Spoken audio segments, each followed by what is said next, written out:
Welcome to everybody. Welcome not only to the CEU community, but a particularly warm welcome to our colleagues and friends from Budapest in general, from the great academic institutions in Budapest, from the research institutions, from the companies, from all the people who've been our partners for so many years. Our doors at CEU are always open to Budapest, and we're delighted to see you here this evening. This is the 24th lecture in the series, Rethinking Open Society. 24 lectures, all of them devoted to an honest and critical examination of what open society means. We're a university with an open society mission, but it's very simple what that mission is. It's to teach people to think for themselves, critically, dispassionately, on the basis of the best evidence, with respect for the opinions of others, and above all, with a certain kind of intellectual humility, with the ability to correct yourself when you're wrong, on the basis of the evidence. The hardest thing in life is to think for yourself, and that's what we do. Try and get us all to learn what it is to think for ourselves, and then help others to think for ourselves, and help us all to be a free society. And you can't teach people to do that unless you question your own mission, which is why we've had this series, and it's been, I think, a pivotal moment in the history of our institution. Let me now move to introduce our speaker tonight. First, with just one remark about the issue we'll be talking about. We'll be talking about inequality. And inequality is a deep puzzle for open societies. You would have thought that open societies, they have to be democratic. So why is it democratic societies are producing such worrying levels of inequality in income, in property, and also in educational attainment? One of the sub-themes, not to anticipate Thomas's lecture, but an issue on which we need to listen with particular attention, is whether universities are generating inequality. We like to think of universities as part of the solution. Hey folks, what if we're part of the problem? That would be one of the things that I think we should all think about as we listen to this lecture. If any single individual has put this question on the agenda of global politics, if any single individual has made inequality the problem of our time, with the publication of Capital in the 21st Century in 2014, it's this man, Thomas Piketty. You can quarrel with his data, you can argue with his policy recommendations, you can do anything you want, but you can't deny one central fact, and that is that no one that I can think of has used social science, particularly long series data, quantitative analysis going back into the 19th century, all the tools of social science. No one has used those tools more effectively to shape public opinion on one of the vital questions facing democratic societies in our time. Thomas will talk about rising inequality and the changing structure of political conflict for an hour. There are going to be a lot of slides, so wake up, pay attention, watch the board, and then we'll give him a high sign when he's gone a little too long to make sure we get out so we have time for questions. And the event will end at 7:30 sharp, and everybody in this room gets to have some hospitality and a reception next door or upstairs in Nader 13 after the lecture is over. Please welcome Thomas Piketty.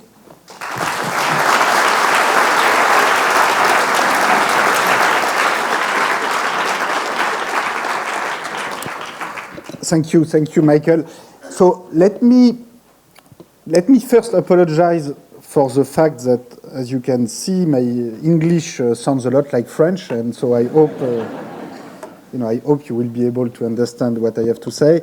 Let me also say, how moving it is to me to be here in Budapest at the CEU, especially after this election, and I think what I'm going to talk about, in a way, is of course very much related to this rise of identity-based politics and xenophobic attitudes, which we see in many countries. In Hungary certainly, with the threat on academic freedoms that we perceive, particularly in this place. And I am very moved to be here and to testify and express my support to what you're doing here.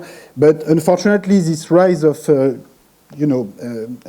this kind of xenophobic politics, and we see it not only in Hungary, we see it in my own country, in France, and we see it in many other countries. And this research I'm going to present you today is an attempt to try to better understand this kind of evolution. And I'm very much looking forward to answer questions and talk more about what we can learn from this kind of comparison. So let me start right away, by saying that the general issue I'm trying to address in this lecture and in this research is what Michael summarized very simply. Why is it that democracy did not slow the rise of inequality? We observe, I'm going to show you some figures in a minute, but let me summarize very quickly. We observe rising inequality in pretty much every world region since 1980, although at different speed, so which shows that different institutions, different policies can make a difference, but we see a general trend pretty much everywhere.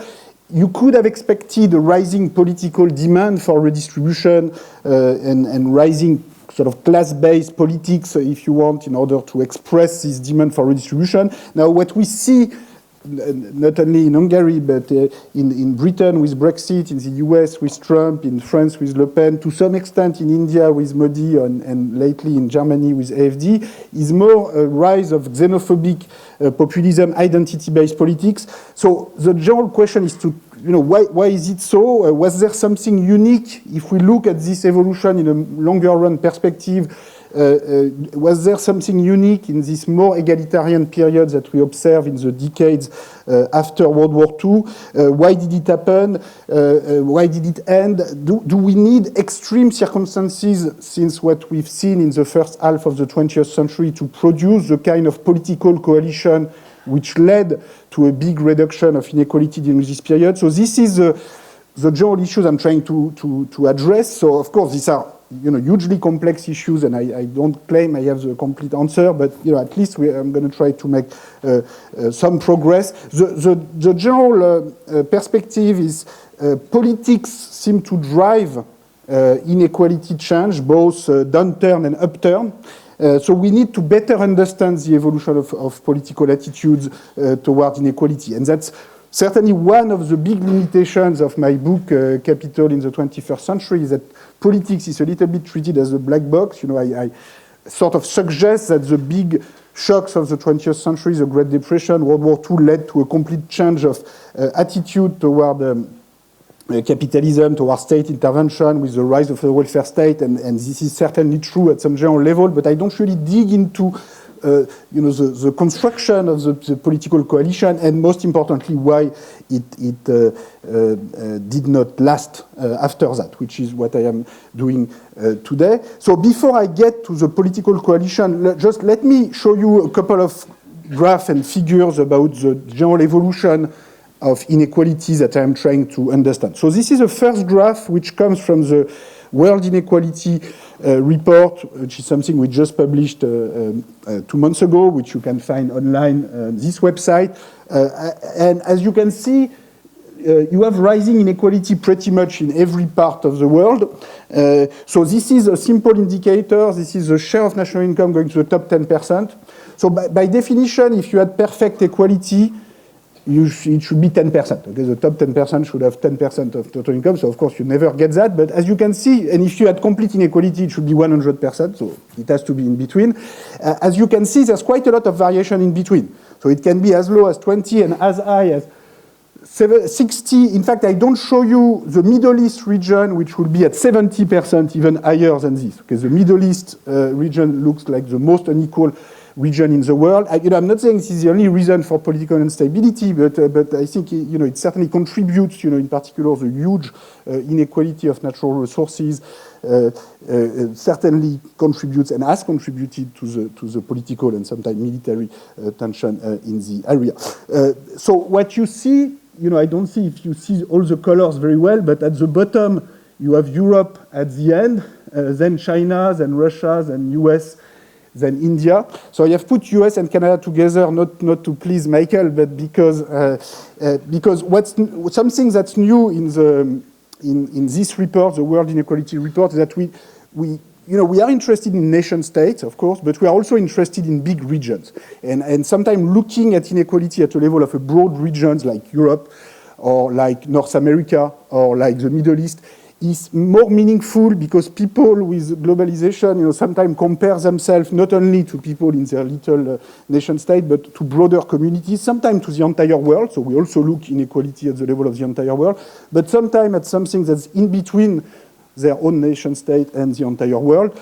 And one of the key results we get in the World Inequality Report is that if you look at Europe, even putting together countries like Germany, Bulgaria, with huge inequality of income between these countries, inequality is not that high as compared to other countries. So when you include Eastern Europe with Western Europe, of course, inequality does increase a little bit, but at the end of the day, it's much less high than if you look at US and Canada. Actually, probably we should put Mexico with US and Canada if we want to look at a broad economic space of a size that's comparable in population to a total European Union. And then inequality will be even higher in North America as compared to Europe. So Europe has, had some success as compared to other areas of the world. But at the same time, I think it would be a mistake to tell European citizens, well, okay, look at this graph, Europe is less unequal than India or Russia or US or Brazil, so you should just be happy and stop complaining. Because, I don't think the reference point is necessarily Brazil or South Africa or Russia for European citizens. And so the truth of the matter is that including in Europe, the share going to the top 10% has increased, which means that the top income groups have had more than their share in total GDP growth. Given that in many countries growth has been fairly sluggish in recent decades and you have a structural rise in health spending, pension spending, etc., this means that the purchasing power of the, say, bottom 50% wage earners has actually not increased that much. So there is a perception that globalization and economic integration, in particular at the European level, has benefited more to the upper income groups, and this is to a large extent correct perceptions, including in Europe. And it would be a mistake just to say, well, don't complain, it will be even worse in Brazil. That's not, I think, the right answer, but sometimes this is the answer that we tend to hear. So we have to be careful. Now, if we take a longer run perspective, so this is just starting in 1980, if you take a longer run perspective, this is the same graph for only 3 regions, US, Europe, Japan, starting in the early 20th century. Now you can see that, so in the previous graph, I was starting in 1980, now I start in 1900, so you can see that the rising inequality starting around 1980 came after a long period of relatively low inequality, at least by historical standards, between 1950 and 1980.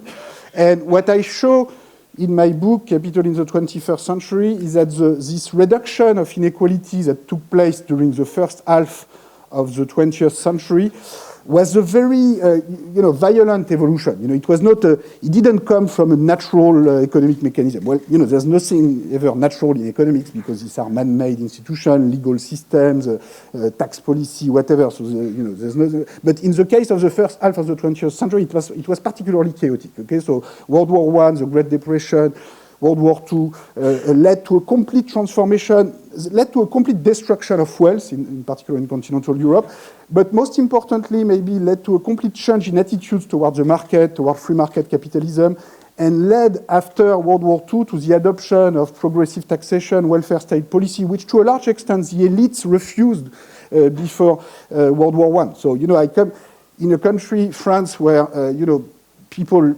like to pretend that the country is in love with equality since the French Revolution, but the truth of the matter, there's always a lot of hypocrisy behind these kind of statements, and the truth of the matter is that France was actually the last country to adopt the income tax. I mean, in the West, the income tax was adopted in the summer of 1914, the law of July 15, 1914. And it was not adopted, it was 30 years after Germany, 10 years after Britain. It was pretty much the last country in Western Europe. And it was adopted not to pay for schools, but to pay for the war, to go to war with Germany. Okay? And then it was used for better purposes later on. But initially, it was really what made the French political elite. And actually, it's interesting to see that before 1914, the French Republican political elite had a very interesting way to justify the idea that there was no need for progressive income taxation in France. So the idea basically was, well, in France, we have made the French Revolution, so now we are a country of equals. And so, Britain needs progressive taxation. This is an aristocratic country. Germany needs progressive taxation. This is an authoritarian country, But France, we are the country of liberty, we are the country of equal. So we don't need it. Except that when I look at my data, and this is probably the piece of data which influenced me the most in the writing of Capital in the 21st century, you see that the concentration of property in France in 1913 is just as high as in Britain and in Germany, with 70% of total wealth in Paris belonging to the top 1%. So there's an extreme concentration of property. Well, simply because being a republic rather than a monarchy like in Britain, does not really change. In 1913, landed estates don't really matter anymore. What matters is the concentration of equity, the concentration of foreign investment, real estate in Paris, and I'm very happy to be in a republic rather than a monarchy, but that's not going to really affect the mechanisms through which property get concentrated. So at the end of the day, progressive taxation has probably a better impact.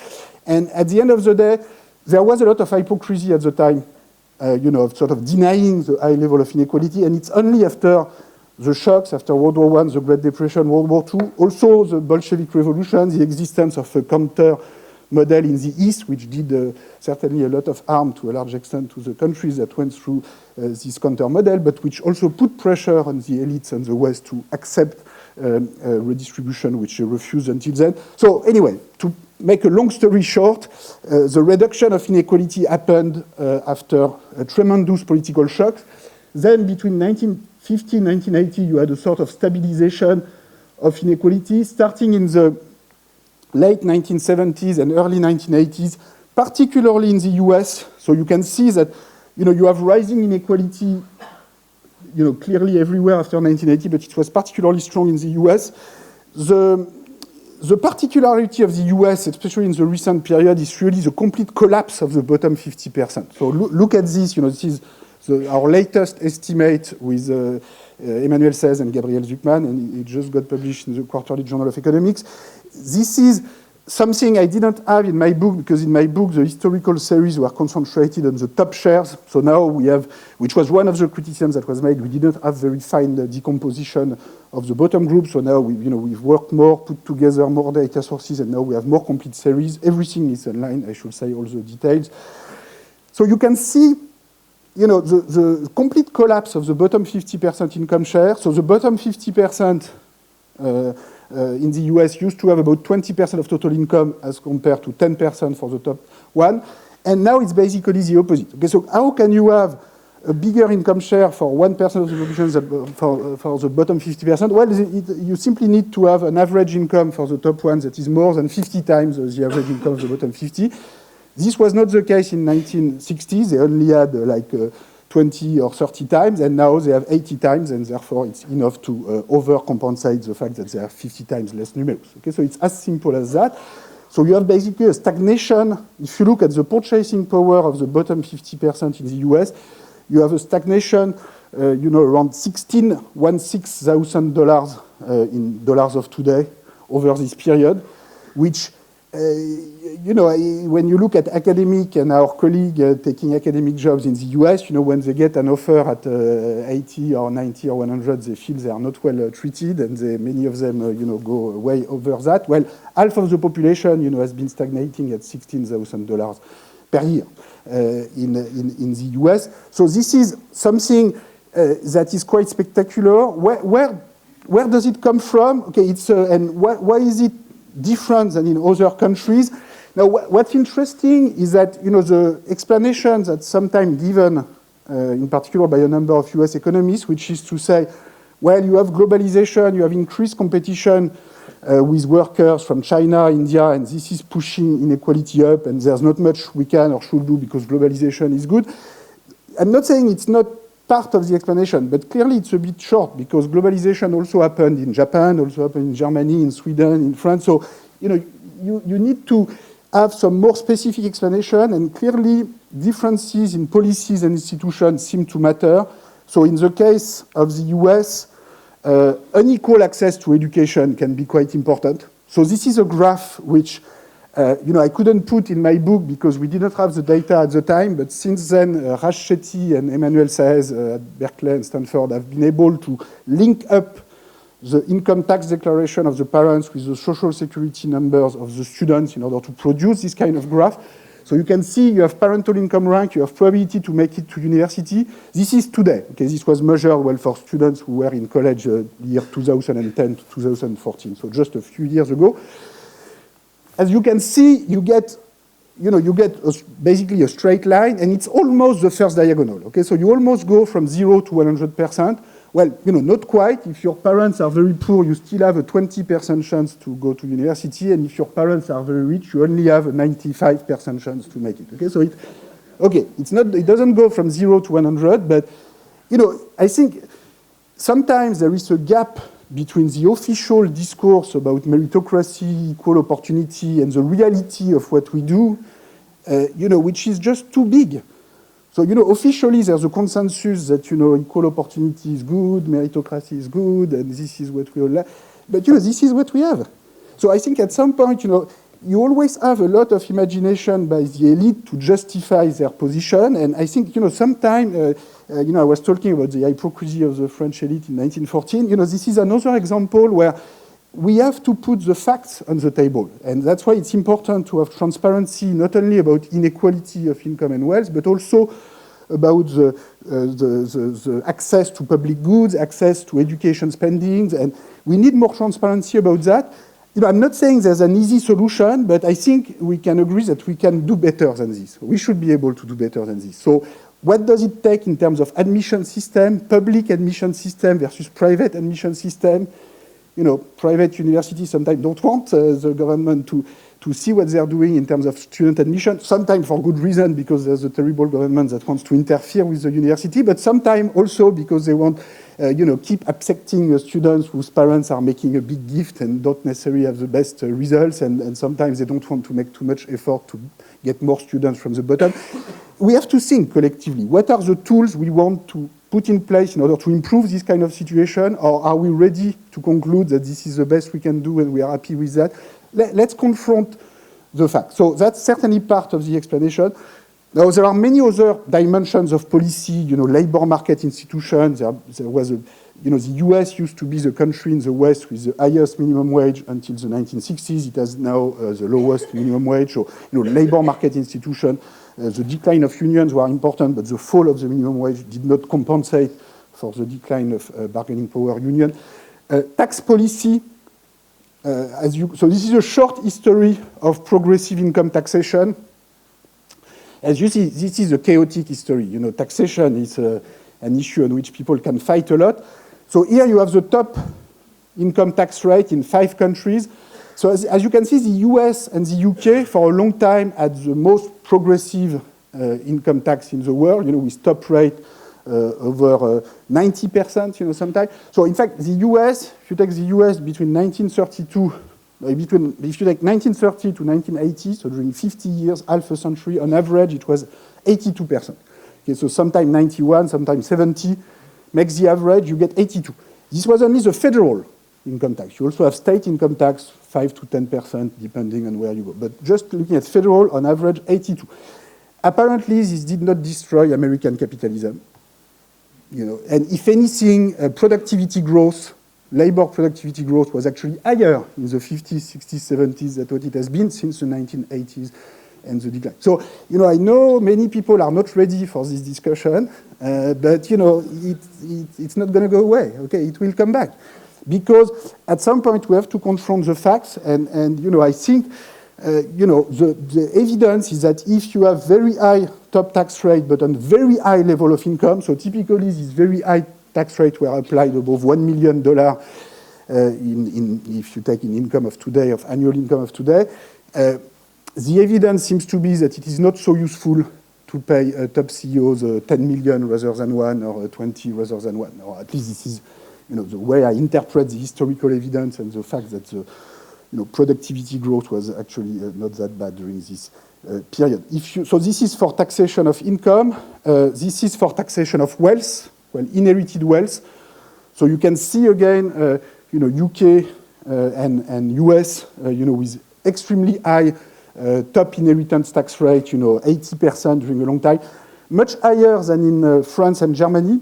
The only time in Germany when you have very high top tax rate for inheritance and also for income is actually when the tax policy of Germany is set by the Americans through the Allied Control Council. And the Americans, they don't do this to punish the wealthy Germans or the wealthy Japanese because they are doing the same at home at the same time. So for them, this is part of the civilization package of the time. You bring democratic institutions together with the fiscal institutions that prevent democracy from becoming a plutocracy. So I know this looks like ancient history to many of you, but this is not so old. And I think it's time, to look again at this evidence. Last piece of evidence on the general, landscape before I get to the political coalition part of the talk.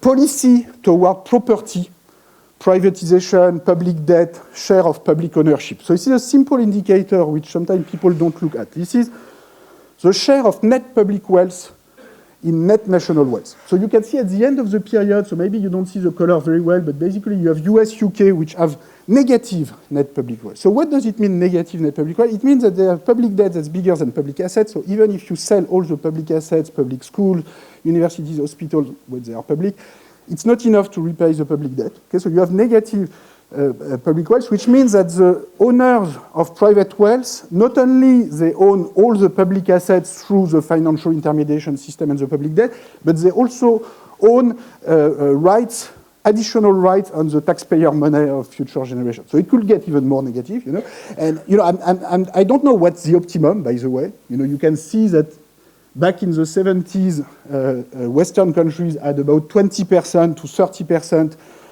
public share in net national wealth. This was a situation where public debt was much smaller and public assets were much bigger. So this was before privatization, which themselves came, privatization came together and increased public debt came together very often with big tax cut, in particular for the higher income group. So this is related to the previous graph I have shown you. So China used to be communist. Okay, 70%. So now what's interesting is that it has stabilized at 30%. So in fact, for most of the housing stock has been privatized, but for the company sector, it's still more than 50% public. So basically, this 30% in China is the average between 10% public in housing and 50% in the company sector, if you want to have a look. And this seems to have stabilized around 30%, which is not so different from the levels that we had in the mixed economy period of 1950, 1980, when it's a bit higher. And, look, I'm not going to say that the governance system in China for these public assets is satisfactory in any meaningful manner, and I'm not going to say that 30% or 20% is the optimum share of public wealth in national wealth. I'm just saying that negative share is really very small, okay? So, and this limits the ability of the government to invest in education, to invest in infrastructure, to invest in the environment and fight against global warming, which is a much more serious challenge in the long run than public debt, which is simply a debt between some of us and some other group of us. Okay, so now that I have shown you this as to introduce you to the general landscape, let's get back to the general question: is why is it that democracy is not working, at least in the sense that it is not slow rising inequality? So if you take the simplest model of political economy, which arguably is a very stupid model, but we have to start somewhere, which is the median voter model. If you have rising inequality, in principle, because the median income goes down as compared to the average income when you have rising inequalities, and the median voter should demand for more redistribution. So when you have rising inequality, you should have a political response with more redistribution. Now, this is not what we've seen. We've seen more the rise of identity-based politics and the rise of more class-based redistribution. So one possible explanation, of course, is that globalization and competition between countries have made vertical redistribution between the rich and the poor more difficult to organize because people can more easily escape to tax havens or to other countries and not pay tax. If you take the extreme case, which I actually don't believe in, but where national governments cannot do anything anymore and cannot redistribute at all between rich and poor, and the only thing they can do, or the only thing people perceive that they can do, is to control who enters the country and who does not enter, who crosses the frontier or not, then by assumption, the political conflict is going to focus on this single dimension of policy, which is the only policy that people perceive can still be controlled, and you will have a pattern of political fight between the groups that perceive they have the more to lose from the migration and others, which will be quite different from the kind of vertical redistribution conflict we have in mind in the simple-minded median voter model. Now, I think that's part of the explanation, but it's not, it's too mechanical because at the end of the day, nothing in globalization makes redistribution impossible. It's not so complicated technically to fight tax havens, to decide to have a global financial register and to coordinate progressive taxation at the European and North American level. Look, if you want to do it, if governments wanted to do it, they could do it. So what's more interesting to understand is, unequal globalization is a choice. So what are the coalitions, the political coalitions that made this choice happen and make this choice sustainable today? And is this going to continue in the future? These are the bigger questions that I want to ask.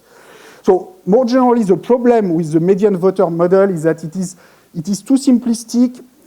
Politics is partly about self-interest, but not only about self-interest. It's also about ideas, belief system.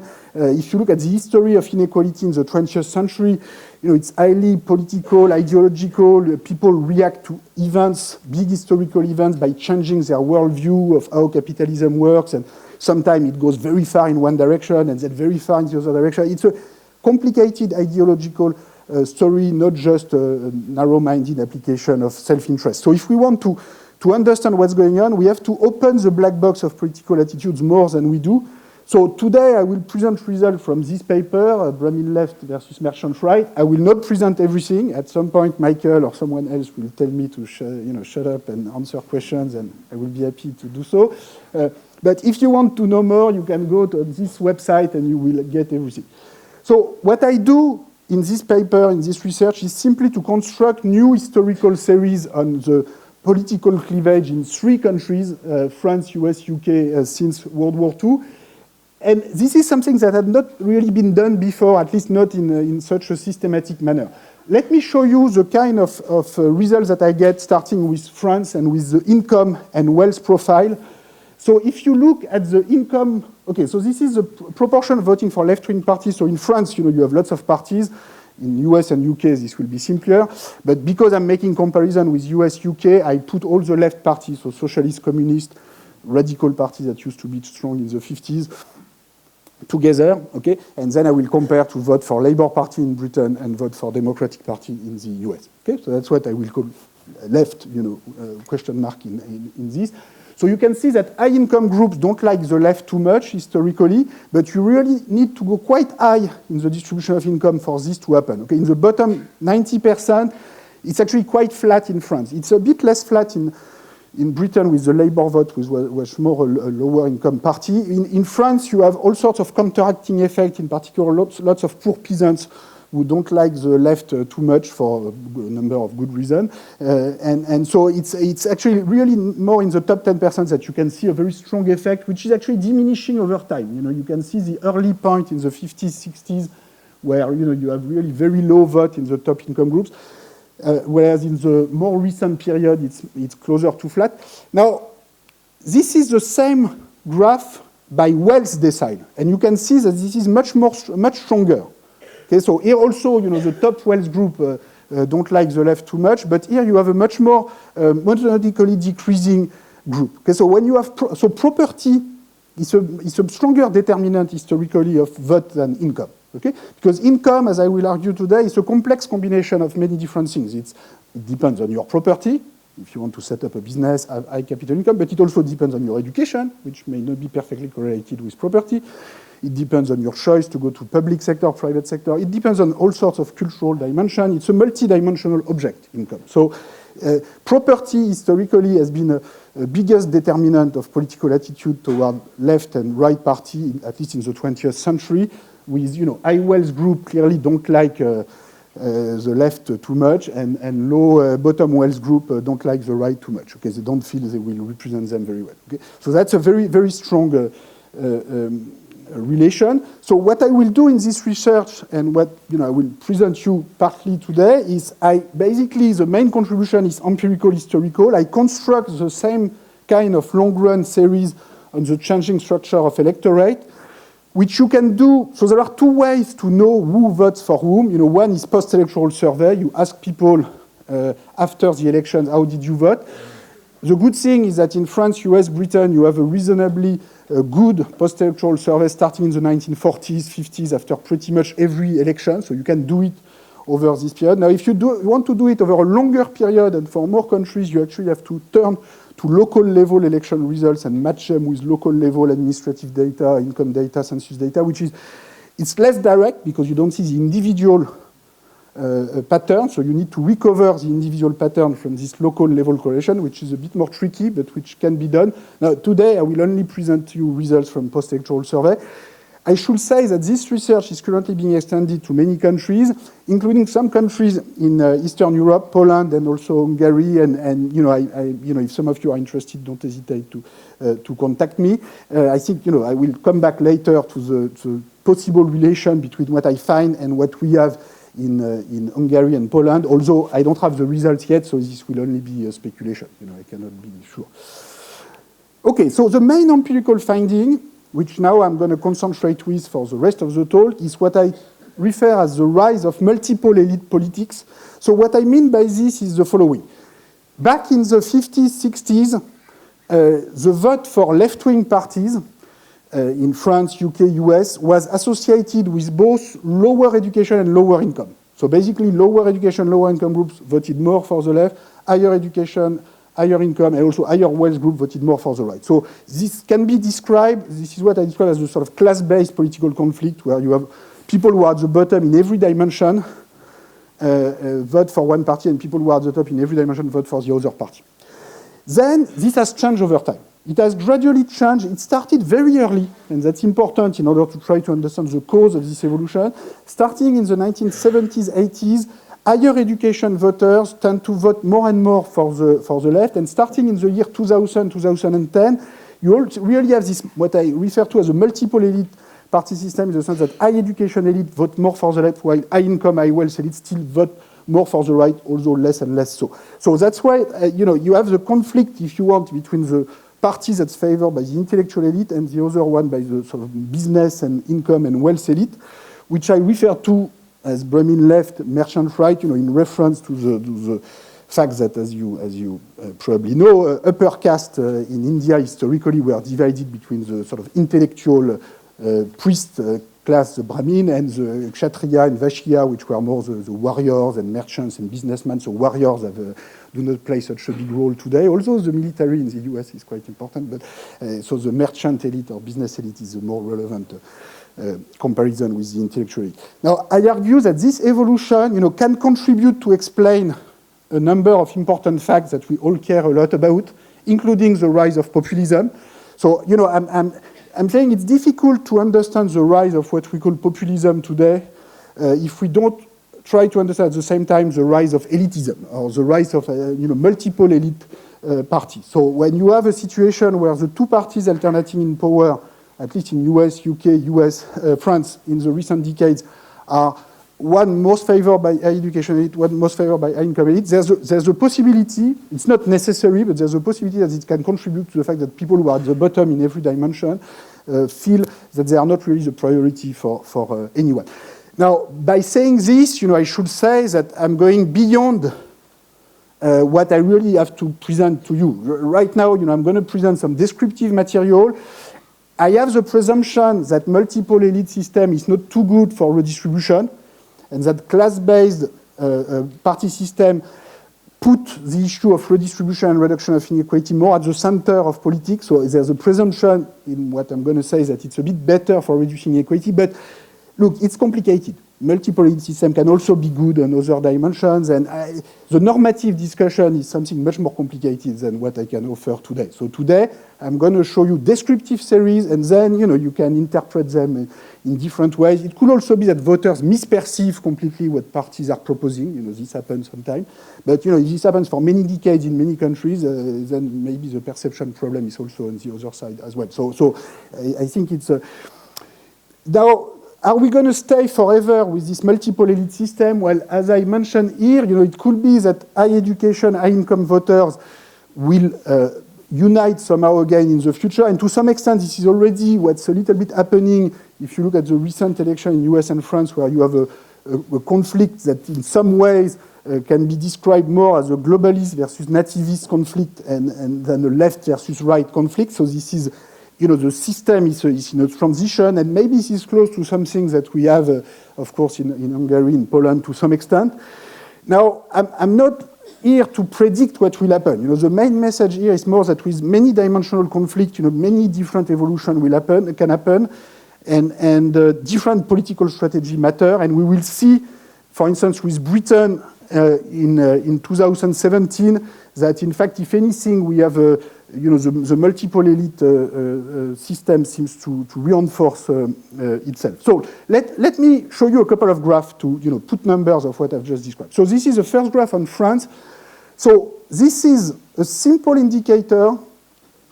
This is the difference between the percentage of university graduates voting for the left and percentage of non-university graduates voting for the left. Okay, so I put population into two groups. Either you have a university degree or you don't. Now, at the beginning of the period, this was negative, which means what? Which means that the university degree people voted more for the right than for the left. At the end of the period, it's positive, which means the opposite. Okay, so you have a clear long-run evolution. Now, if you put the US, this is what you have. So very similar evolution. And also here I have put control. So this is controlling for the effect of age, gender, income, which is going to affect the level, but is not going to affect the trend. So, it's not, the reason why, if you look at the end of the period, you could say, well, okay, this, university graduate people, they vote for the left because they are younger than other people, and younger people vote for the left. Well, okay, that's partly correct, but they were also younger at the beginning of the period, and they voted for the right. So, in fact, once you control for income, for age, gender, income, etc., you change a little bit the level, but the trends are the same. Now, if you put Britain, so this is the Labour Party. So you can see that the Labour Party in level is always a little bit less than the French and the US parties, which I think can be interpreted as the fact that the Labour Party was more explicitly lower class party for a long time. As you know, and I'm talking with an expert on the Liberal Party of Canada, which has some, similarities with the Liberal Party of Britain, except that the Liberal Party of Britain disappeared, as we all know. And so you remember, Keynes in the 1930s has this famous piece saying why he would never vote for the Labour Party and why he will keep voting for the Liberal Party until his death. And he said, basically, his justification is, well, these people in the Labour Party, basically, they don't have an intellectual elite. They don't know what they are talking about. I mean, these people are mindless. And the people, the good party is the Liberal Party. Now, he died in 1946, and had he remained alive longer, probably he would have become, a Labour Brahmin and voting for the Labour Party. But this would have taken him more time. Okay, so I think this part of what we see here is that the Labour Party, it took a longer time for the Labour Party to attract the high education elite, as compared to the French socialists and communists, which have been quite good, like the US Democrats. Okay? The even better graph I want to show you now is this one, which is exactly the same, except that I look at the top 10% education voters versus the bottom 90% within a cohort. Because, of course, the percentage of university graduates has increased a lot over time. So when, in the previous graph, when I compare university graduates with non-university graduates, this is a very small minority that is university graduate at the beginning and a much bigger minority at the end. So when I look at the top 10%, it's even stronger because in fact today, the relation is really monotonically increasing. So, if you get to a master or a PhD degree, you vote even more for the left or the Democrat. So you can see here, if you look at the case of the US, it used to be minus 20. Now it's plus 20. This is very strong. Okay, minus 20 means that, the percentage of the population voting for the high education people was 20% lower initially, and now it's 20% higher. So it's a complete transformation in the pattern of cleavage. If you look at the actual numbers, so this is for France. So you can see in 1956, the more educated you are, the less you vote for the left. 2012, the more educated, the more you vote for the left. So you go, I don't show you all years, but if I show you all years that are in the paper, you will see at the beginning of the period, it's always declining monotonically. At the end of the period, it's always increasing monotonically. So, you have limited sample size, it's only 2,000, 4,000 observations, but in fact, the standard errors are, perfectly fine. You have a very robust change in the pattern. Same in the US. So you can see in the US, the high education people used to vote Republican. So, it's wrong to believe that students have always been left-wing, or maybe when they are really young, but once they get a bit older, they used to be very right-wing. University graduates, you can see here in the US, and you can see in France, in the 50s, or even actually in the 70s. Now, this has changed completely. So you can see at the end of the period, you can see the PhD, people with a PhD in the US, it's only 2% of the population. But, 75% of them voted for Hillary Clinton. Well, I don't even know where the other 25% are, and maybe they misreported it in the survey.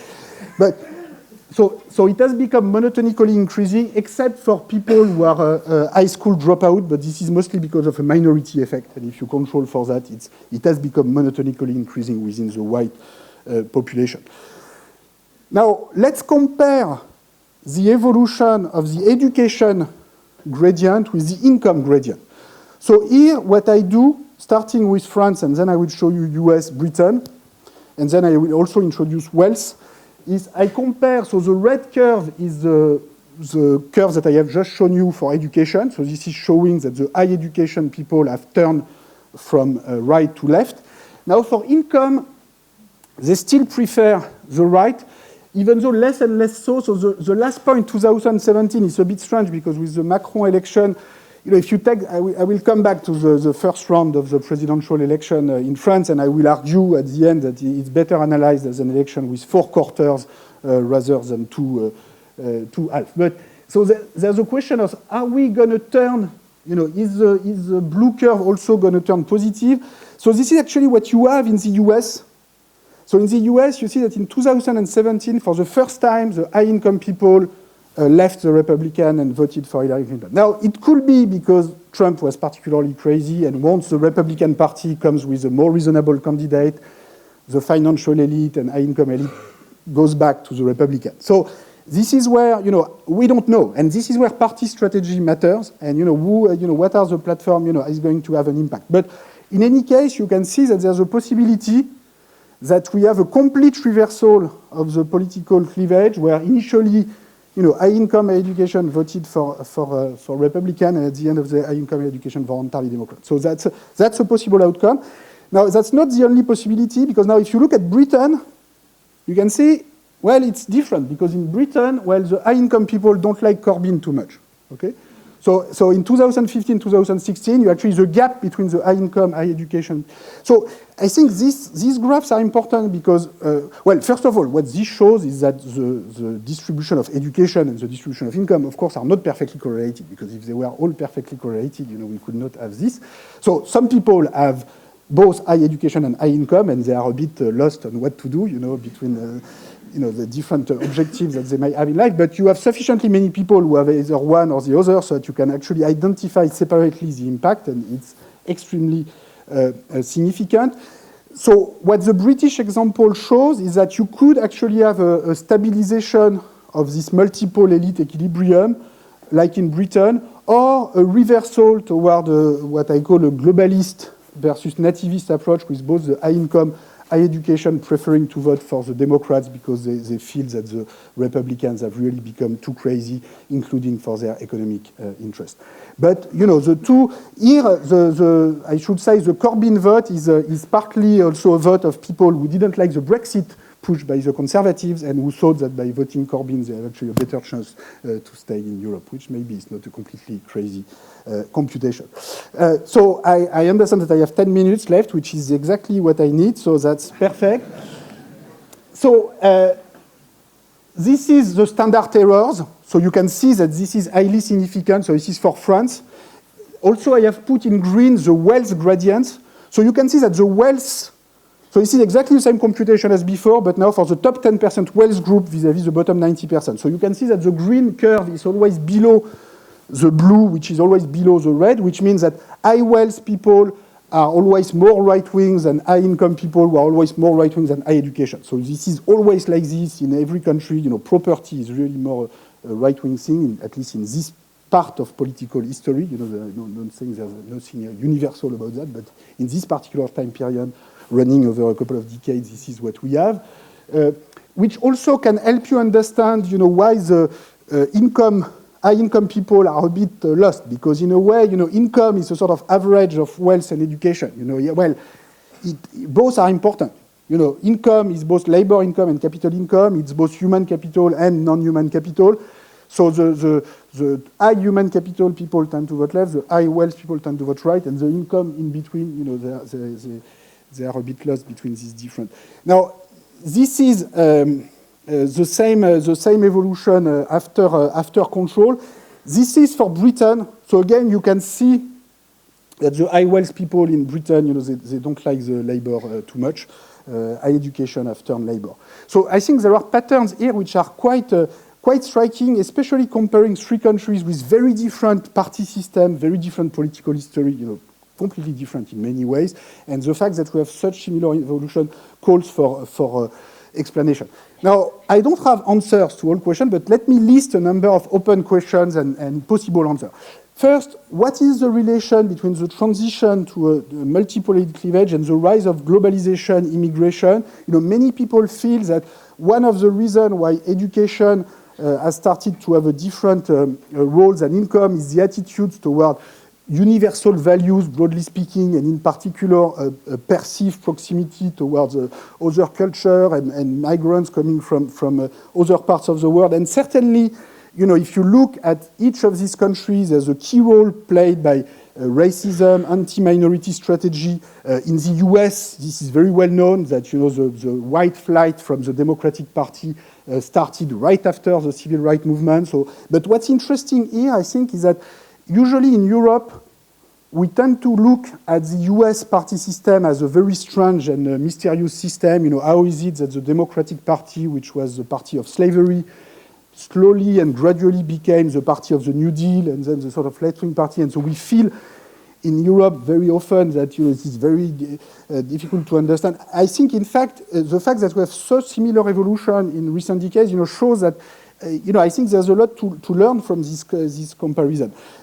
Now, the point I'm trying to make also in this paper is that this transition toward this multipolar system, although it may have been exacerbated by the rise of the migration cleavage or the racial cleavage in the US, started before that. If you look at, in particular, at France or Britain, it started in the 70s, 80s, when the migration issue was becoming to be significant, but was not so significant. And one of the points I'm trying to make in this research is that I think there is some other process that's going on, which is that the educational expansion in itself has created new dimensions of conflict. Basically, as long as primary and secondary education are the objective, you can have a very egalitarian policy platform of bringing everybody to primaries and everybody to secondary. Once you get into the world of tertiary education, it's much more complicated because you cannot have as an objective 100% higher education or 100% PhD. So you have to deal with inequality and educational inequality in a way that is very new, and it's very tempting for the people who have been successful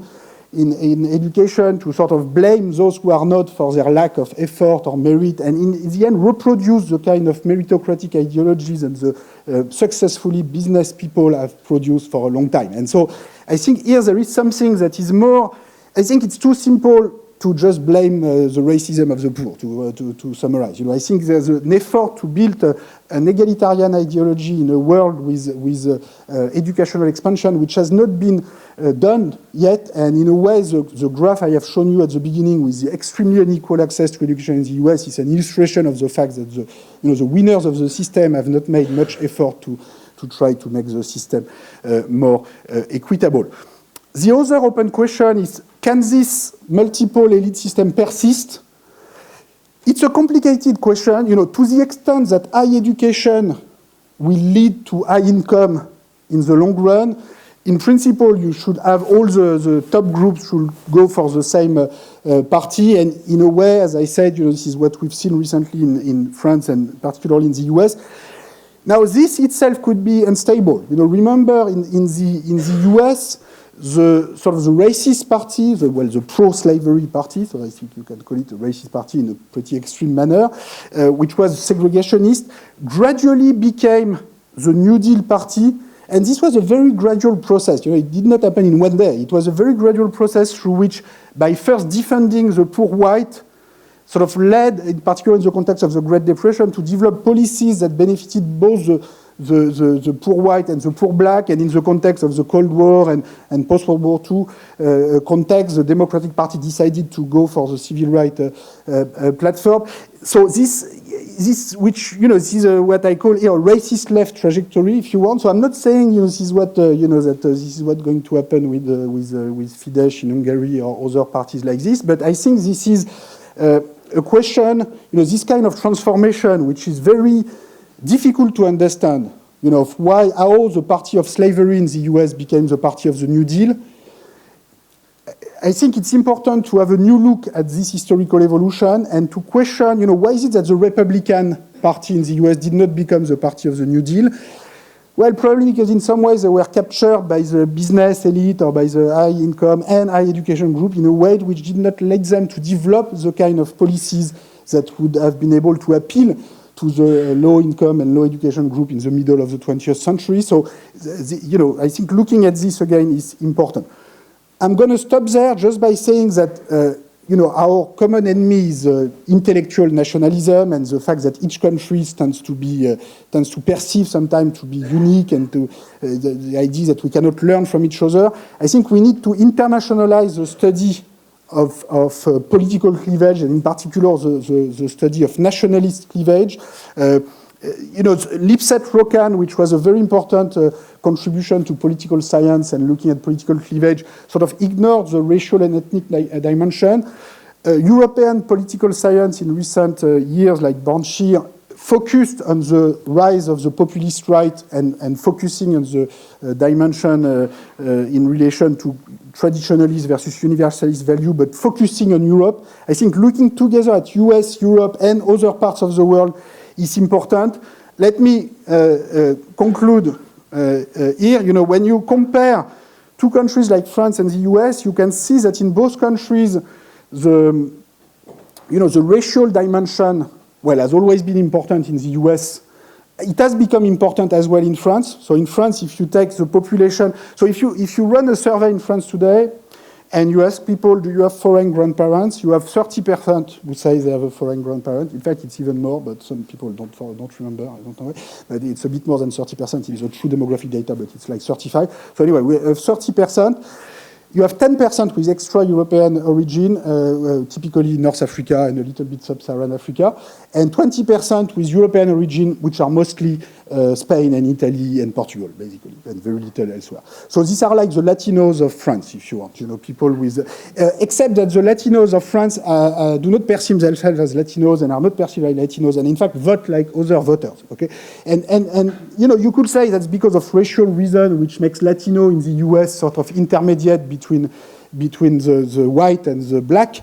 But I think it's more subtle than this. I think the policies themselves, which make people feel close to one another, through education policies, through health insurance, through, can create proximity between groups which are not particularly natural to begin with.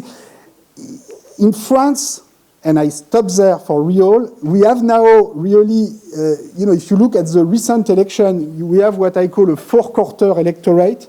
So here, I divide the electorate between, you have about half of the population in France who says there are too many migrants, 56% exactly. It used to be 70% 20 years ago, so it's actually a bit better, but it's still half. You have about half of the population who says that we should reduce the gap between rich and poor and take the rich to give to the poor. Now, in fact, these two different dimensions are almost uncorrelated. So you get about 4 quarters once you cross the 2 dimensions. So this is what I call the internationalist egalitarian. So these are the people who say that there are not too many migrants and who say that we should take from the rich to the poor. The internationalist inegalitarians who say that they don't want to take from the rich to the poor, but who say that there are not too many migrants, etc. Now, these 4 quarters, as you probably have all guessed, are exactly the 4 quarters of the French presidential election. Well, I don't know how much you've been following the French presidential election, but for those of you who are interested in France, a very interesting country, the first round of the presidential election in France, you had about 4 quarters. Okay, you had 24% for Macron, 22% for Fillon, who was the traditionalist right-wing candidate, 26% for Le Pen and Dupont-Aignan, which was another extreme right-wing candidate allied with Le Pen, and 28% for Mélenchon and Hamon, which were the people at the left of Macron. And they correspond almost exactly to these 4 quarters. So you can see that the Mélenchon-Hamon candidates are typically low-income Brahmin. These are people with, they have 39% of them are university graduates, but only 9% have income above 4,000 euros versus 15% in the rest of the population. The Macron have both high income and high education, even more so in education than the Fillon voter, but less so than the income of the Fillon voter. Now you can see the response to, are there too many migrants? So on average, 56% say there are too many migrants in France, but it's only 32% in the Mélenchon-Hamon electorate, 39 for Macron, 62 for Fillon, 91 for Le Pen, so this is clearly a strong predictor. And so for the, should we take from the rich to give to the poor? It's mostly the Mélenchon-Hamon and the Le Pen electorate. So this is where you get your 4 quarters. So these are the 4 quarters that you get at the end of the period. And you can see that over time, we get closer and closer to the 4 quarters, which I interpret as the sign that the political spectrum is really at a time of transition where, we really don't know in which direction this is going to go. Okay, let me stop there. Why is it that democracy does not reduce inequality? Well, probably because with multidimensional political conflict, it's complicated to put together people with so many different dimensions of inequality. So you have inequality in property, you have inequality in education, you have inequality in racial origins, you have all these dimensions of inequality. And if you don't have a strong egalitarian platform which sort of convince people from the low part of all these different dimensions that they have more in common than they have in difference between them, then the power of racism and nativism can be stronger than whatever is supposed to unite these people. The good news, I think, is that social sciences can help, and trying to better understand these issues in a as neutral way as possible. This is a difficult thing to do for some parties which are part of this evolution, and some people sometimes feel that they are part of what these parties have done. And I'm not trying to blame anyone, but I think we have to look at this evolution in order to improve things for the future. Let me stop there.